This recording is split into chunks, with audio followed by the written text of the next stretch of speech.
Versículo 15. E depois de terem jantado, disse Jesus a Simão Pedro: Simão, filho de Jonas, amas-me mais do que estes? E ele respondeu: Sim, Senhor, tu sabes que te amo. Disse-lhe, aí Jesus disse: apacenta os meus cordeiros. Versículo 16, tornou a dizer-lhe, segunda vez: Simão, filho de Jonas, amas-me? Disse-lhe: sim, Senhor, tu sabes que te amo. Disse-lhe: apacenta as minhas ovelhas. Versículo 17, disse-lhe terceira vez: Simão, filho de Jonas, amas-me? Simão entristeceu-se por ter-lhe dito terceira vez: amas-me? E disse-lhe: Senhor, tu sabes tudo, tu sabes que eu te amo. Jesus disse o que para ele? Apacenta as minhas ovelhas. Então, Jesus perguntou 3 vezes para o Pedro se ele amava, se ele até amava mais do que os outros. E Pedro, na primeira, na segunda vez, respondeu: Senhor, tu sabes que eu te amo.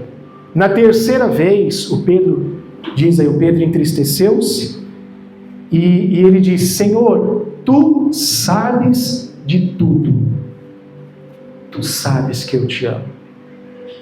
Então, é como se Pedro falasse para o Senhor Jesus: Senhor, por isso que ele ficou triste, sentiu uma tristeza, porque Pedro lembrou de tudo que ele fez, de tudo que ele falou. Pedro era uma pessoa que viveu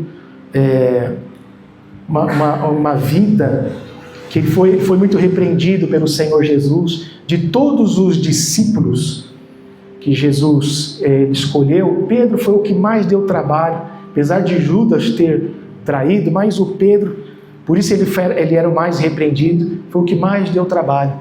Aliás, todos os discípulos que Jesus escolheu, nenhum deles era perfeito. Cumprindo-se aquilo que o apóstolo Paulo fala, que Deus escolhe as coisas fracas para confundir os fortes. Que Deus escolhe as coisas loucas para confundir os que se acham sábios. Você vê, ele poderia ter escolhido o melhor daquela época, né? Mas ele só escolheu pessoas problemáticas. Todos eles eram problemáticos. Porque a gente, por exemplo, a gente lembra de Tomé. Tomé levou a fama do quê? De incrédulo. Mas outros deles também teve momentos de incredulidade. Os 2 filhos de Zebedeu, que era Tiago e João, eles tinham um apelido de filhos do trovão. Alguém que recebe um apelido de filho de trovão era porque o negócio era bravo. Inclusive foram eles que uma certa vez, os samaritanos não deixaram passar pela terra deles, esses mesmos falaram assim: Senhor, quer que a gente ore como Elias fez e manda descer fogo do céu? Quer dizer, eles eram esquentados, né? E naquela ocasião Jesus disse: não, vocês não sabem de que espírito sois? Eu não vim para destruir as almas, eu vim para salvar. Tem uma lição para nós. Quando Jesus disse: vocês não sabem de que espírito vocês são, porque eles queriam imitar Elias. Veja o cuidado de quem vive na religião. Os religiosos vivem querendo imitar quem? Os profetas do passado. Então eles queriam imitar Elias, porque Elias orou, o fogo desceu, e ali ele venceu 450 profetas de Baal. E eles queriam imitar Elias. Senhor, quer que a gente manda descer fogo também para acabar com eles? Jesus falou: não, vocês não sabem de que espírito vocês são? O espírito do Evangelho é amor, amém? É salvar. E aí, irmãos, eles tinham o nome apelido de filhos do trovão, por esse motivo. E olha como que é as coisas, né? Esse mesmo João, que foi que escreveu o Evangelho, que foi o último a morrer, que recebeu a revelação do Apocalipse, esse João, ele se tornou o discípulo do amor.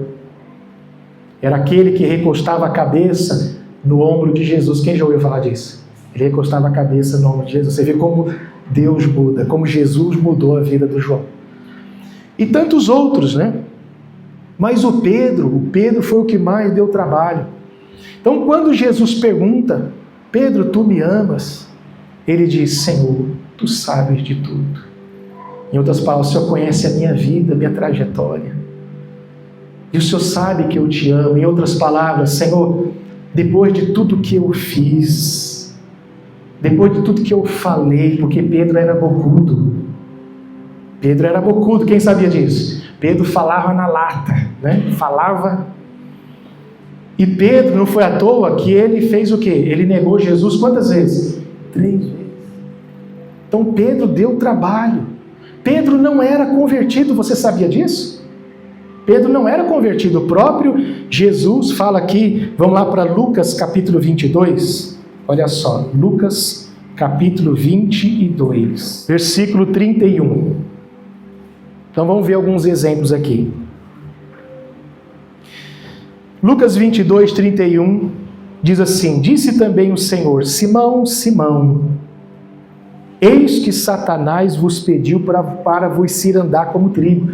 Eu sempre falo que quando alguém chama o nosso nome 2 vezes, irmão, é porque o negócio é sério. Então, e Jesus, para ele falar, e olha que dessa vez ele não chamou de Pedro, que Pedro era um apelido que Jesus tinha colocado, ele chamou do nome verdadeiro, Simão, Simão, toma cuidado. Então ele estava ali alertando, né? Então o que ele disse? Simão, Simão, eis que Satanás vos pediu para vos cirandar, peneirar como trigo. Mas eu roguei por ti, para que a tua fé não desfaleça. Veja, Pedro não estava bem. Mas Pedro andava com Jesus. Como pode? Pedro andava com Jesus, mas não estava bem. Sabe por quê, irmãos? Olha aqui para mim. Porque Pedro era ser humano. Pedro era humano. Nós somos humanos. Nós temos altos e baixos também. Não adianta a gente aqui ficar dando uma de religioso, né? Porque eu sou um super-homem. Uma vez eu fui falar para uma irmã na igreja que estava doente, para ela ter cuidado, para ela ir no médico. Ela diz, não, porque eu sou a Mulher Maravilha. Falei, então você acha que é a tal, né? Pessoa quando entra no orgulho, irmãos, é um perigo, né? E a gente, porque às vezes as pessoas confundem religiosidade com espiritualidade. É uma coisa que eu vou pregar futuramente aqui. O religioso, ele quer se mostrar espiritual através das práticas religiosas. Aí por isso que entra no fanatismo. O religioso está sempre acima da média. Lembra da parábola do fariseu e do publicano? Ó, Senhor, graças te dou que eu não sou como os outros, os demais homens, roubadores e pecadores, nem adúltero. Porque eu jejuo, eu dou dízimo, faço isso e aquilo. Quer dizer, ele falou das práticas religiosas. E o publicano, que era o pecador, ele disse o quê? Ó Senhor, tem misericórdia de mim que sou um pecador. E Jesus disse que ele que se humilhou, o pecador voltou para casa justificado e não o religioso. Então o religioso gosta de mostrar uma aparência que está por cima de tudo. Dificilmente você vai ver um religioso falando assim, ó, ora por mim, eu preciso de ajuda. Dificilmente você vai ver um religioso falando, olha, eu preciso de um conselho, olha, eu preciso disso, olha, eu não estou bem, olha, você vai ver um religioso orando, Senhor, tem misericórdia de mim, porque o religioso acha que ele não precisa de nada. Só que a diferença do religioso espiritual está justamente aí. O religioso, ele tenta mostrar uma espiritualidade, mas é através das suas práticas religiosas. E prática religiosa não tem nada a ver com espiritualidade. O contrário, espiritual é aquele que é o humano. O espiritual é aquele que é humano, aquele que reconhece suas fraquezas, aquele que reconhece que é falho. Você quer ver um exemplo? O apóstolo Paulo. O apóstolo Paulo era tão espiritual que em Romanos capítulo 7 ele disse, miserável homem que sou, porque o bem que eu quero fazer, se eu não faço, mas o mal que eu não quero fazer, se eu tenho feito. Quem me livrará do corpo desta morte? Quer dizer, o apóstolo Paulo reconhecendo e falando as suas fraquezas. Então, esse é o espiritual. O próprio Jesus, que era Deus, ele deixou a sua forma de Deus e ele se humilhou tomando a forma do quê? De homem. Jesus foi um ser humano, ele tinha fome, ele tinha sede, ele chorou. Ele pediu, no jardim de Getsêmani, ele pediu para os discípulos: ficai aqui e vigiai comigo enquanto eu vou orar. Ele orou, ele teve agonia, porque ele era um ser humano. Então não queira ser um religioso querendo mostrar uma falsa aparência, que está tudo bem. O espiritual é aquele que é humilde para dizer: olha, eu preciso de ajuda, eu sou falho, eu sou um pecador. Estou entendendo? Mas isso é uma mensagem para outro dia. Então, irmãos, o Pedro, ele não era convertido. Por isso que quando Jesus falou aqui para ele, olha só, no versículo 32, eu roguei por ti para que a tua fé não desfaleça. Que diz agora: e tu, quando te converteres, confirma teus irmãos. E a prova que o Pedro não era convertido, que o Pedro era um religioso, olha o religioso aí, ó. E ele disse: Senhor, estou pronto a ir contigo até a prisão, até a morte. Esse é o religioso. Não, eu tenho 30 anos de evangélico, eu me consagro todo dia, eu jejuo toda semana, você não sabe quem eu sou. Uma vez uma pessoa falou isso para mim, sabia? Um líder religioso, que ele queria que eu fizesse algo que não era permitido. Eu falei: olha, eu não tenho autorização para isso. Sabe o que ele falou para mim? Ele falou assim: irmão, você sabe quem eu sou? Eu disse para ele: isso aí não muda nada. Quer dizer, o religioso, ele sempre quer impor, né? E o Pedro estava sendo avisado. Por quem? Pelo próprio Senhor Jesus. Mas o Pedro, ele disse: não, Senhor, não é o que o Senhor está falando, não, eu estou pronto. Então isso mostra que Pedro era um religioso e não era convertido. Agora para pensar, irmãos. Pedro andou com Jesus 3 anos. E nesses 3 anos Pedro não era convertido. Ele foi se converter lá depois de João 21, onde nós lemos. Que depois nós vamos voltar lá. Foi por isso que ele disse lá: Senhor, tu sabes de tudo. Ali ele começou a se converter. O Senhor sabe que eu te amo. Em outras palavras, o Senhor sabe de tudo que eu fiz. O Senhor sabe de tanta besteira que eu fiz na vida. O Senhor sabe tanta coisa que eu falei, pessoas que eu magoei. Mas no fundo, é aí que por isso que Jesus amava Pedro. Porque Pedro tinha todos os defeitos. Mas Jesus sabia que ele era sincero. E que no fundo, ele não queria ser daquele jeito, ele não queria falar daquele jeito. Por isso que a gente não pode julgar as pessoas, irmãos, às vezes por uma maneira que fala, uma maneira que acontece uma situação. Tem muitas pessoas que às vezes no fundo do coração não é aquilo. E a gente não deve julgar. Eu conheço pessoas que às vezes, igual Pedro, fala, briga, xinga, mas no outro dia o coração está ali: puxa, o que eu fiz? Nós já fizemos isso. Talvez eu já fiz isso. E no outro dia eu falo: meu Deus, por que eu agi, me comportei dessa maneira? Então quer dizer, apesar das nossas falhas, das nossas fraquezas, também Jesus sabe que nós o amamos. Talvez como eu, pastor, o senhor se expõe demais. Não, eu sou igual a você. Mas talvez como eu, você já fez muita besteira na vida. Talvez como eu, você já falou muita coisa que não deveria falar. Talvez como eu, você já magoou muita gente. Sim ou não? Que a gente não deveria magoar. Talvez, como eu, nós já entristecemos muito o nosso Senhor, que esperava algo de nós que nós não correspondemos. Mas em minhas orações eu tenho falado com lágrimas: Senhor, o Senhor sabe que eu te amo. O Senhor sabe que eu tenho coisas, como eu falei na pregação passada, tem coisas que eu estou lutando para vencer. Você lembra da mensagem do domingo passado? Que guardar não significa dizer que eu pratico tudo. Guardar significa dizer que ela está aqui. Eu estou lutando para praticar. E eu não esqueço. Por isso que eu estou lutando. Porque ela está guardada no meu coração.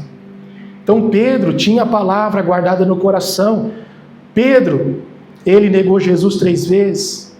Você sabe que quando Pedro negou Jesus, irmãos, Pedro, ele até praguejou, você sabia disso? Lá em Mateus capítulo 26, vai lá para Mateus 26. E logo depois, aproximando-se os que ali estavam, disseram a Pedro: verdadeiramente também tu és deles, pois a tua fala te denuncia. Quer dizer, o sotaque, né? o sotaque, não é que ele tinha fala de crente. Tem gente que usa esse versículo e fala, tá vendo? Você tem que falar paz do Senhor, glória a Deus toda hora, para ser igual. Não, ele está falando de sotaque. Versículo 74. Então o Pedro começou a fazer o que, irmãos? Ei, a praguejar e a jurar, dizendo... Irmãos, ele deve ter falado muito bravo, porque para alguém praguejar, é ou não é? Ele não falou manso. E dizendo, não conheço tal homem. E imediatamente o quê? O galo cantou. Então quando Jesus pergunta 3 vezes, você me ama? Pedro lembrou de tudo isso. Pedro lembrou que ele praguejou. Deve ter surtado, né? A palavra que se usa. Talvez já aconteceu com alguém aqui. Não deveria, não deve, porque é um momento que nessa hora, às vezes a pessoa perde o controle.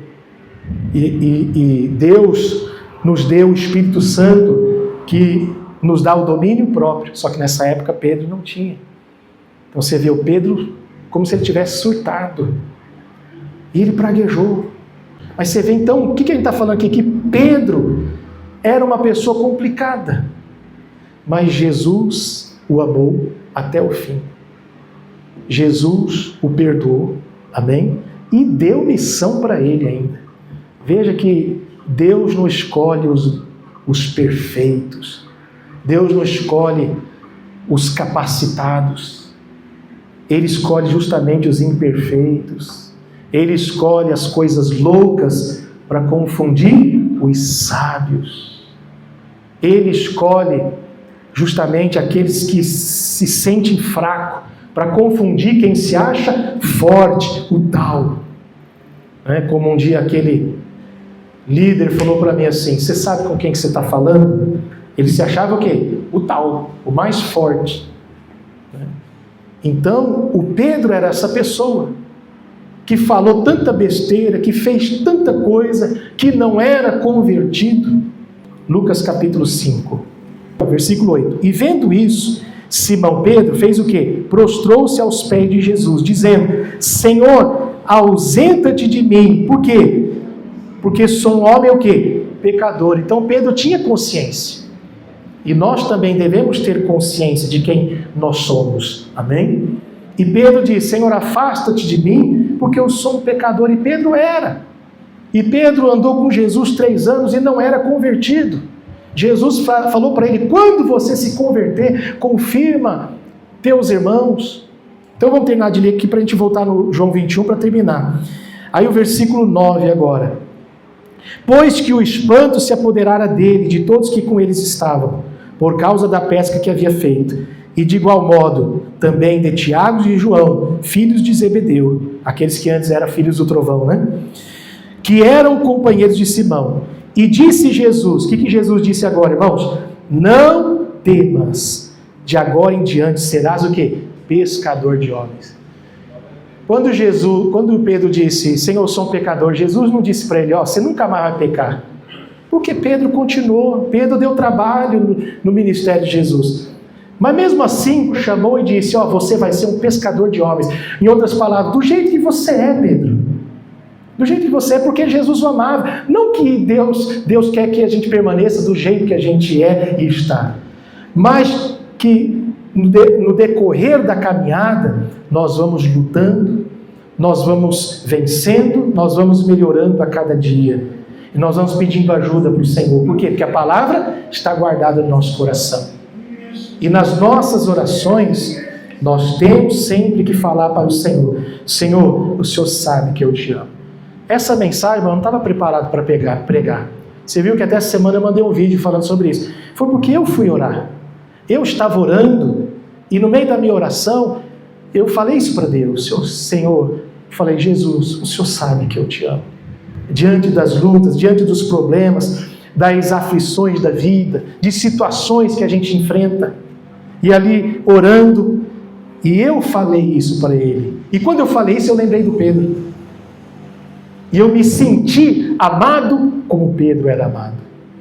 Eu sou amado, você também é amado. Quem crê nisso, diga amém. Amém. Então aqui, nós somos melhores do que ninguém.